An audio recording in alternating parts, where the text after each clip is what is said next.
Perfect time table नहीं बन पाता, हम खुद से अपना टाइम टेबल डिसाइड नहीं कर पाते और हमें हमेशा एक टाइम टेबल की रिक्वायरमेंट होती है। देखिए बच्चों, मैं आपको एक साइंटिफिक तरीका बताता हूं जिसके जरिए आप अपना टाइम टेबल आज के बाद, इस वीडियो के सुनने के बाद खुद से प्रिपेयर कर पाएंगे। लेकिन आपको कुछ मेरी जरूरी बातों पर ध्यान देना पड़ेगा। आप जहां कहीं भी जैसे भी प्रिपरेशन अभी कर रहे हैं, आपको करना क्या है, आपको अपने टाइम को 2 हिस्सों में तोड़ना है।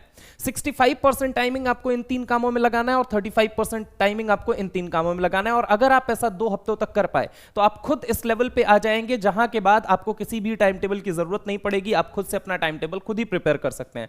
सबसे पहली चीज, 65% टाइमिंग कहां लगानी है? तो लेक्चर लेने में, अपनी जो भी आप ऑनलाइन ऑफलाइन लेक्चर्स ले रहे हैं उसके लिए आपको 65% टाइम अपना इन्वेस्ट करना है। नोट्स मेकिंग, मतलब कि कई दफा होता है क्या है कि क्लास में टीचर जब पढ़ा रहे होते हैं तो हम उनकी बात को बड़े गौर से सुनते हैं और इस चक्कर में होता क्या है कि हमारा नोट्स हमसे छूट जाता है। और आपको पता होना चाहिए कि विदाउट नोट्स जो होते हैं वो लास्ट मिनट आपके हथियार होते हैं। तो नोट्स तो आपको बनाना ही बनाना है। तो नोट्स बनाने के लिए भी टाइमिंग आपको किधर रखनी है? 65% टाइमिंग में। और इसके बाद प्रॉब्लम सॉल्विंग, होता क्या है, कोई टॉपिक ओवर हुआ तो उसके क्वेश्चंस हमें मिलते हैं होमवर्क में या फिर हम उसके क्वेश्चंस कर रहे होते हैं।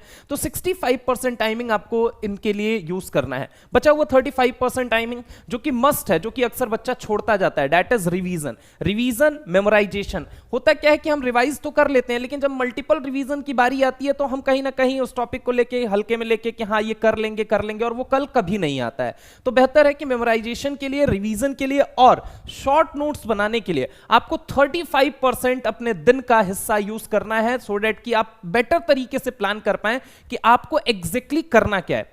अब ये काम आपको कितने हफ्तों तक के लिए करना है? मिनिमम 2 हफ्तों तक के लिए करना है। अगर आप 2 हफ्तों तक, हो सकता है कई बार अप्स एंड डाउन आएंगे, कई बार मन नहीं करेगा, लेकिन फिर भी आपको मन मार के करना पड़ेगा। और अगर आप 2 हफ्ते तक ये काम करते रहते हैं तो 2 हफ्ते बाद आप अपने अंदर ये चेंज पाएंगे कि एग्जैक्टली आपको टाइमिंग देना किधर है। आपको इधर ज्यादा टाइम लगाने की जरूरत है या फिर इधर ज्यादा टाइम लगाने की जरूरत है। और द डे आप ये फाइंड कर लेते हैं कि किस जोन में आपका टाइम ज्यादा इन्वेस्ट हो रहा है, उस दिन आप अपना टाइम टेबल बनाना खुद ब खुद सीख जाते हैं।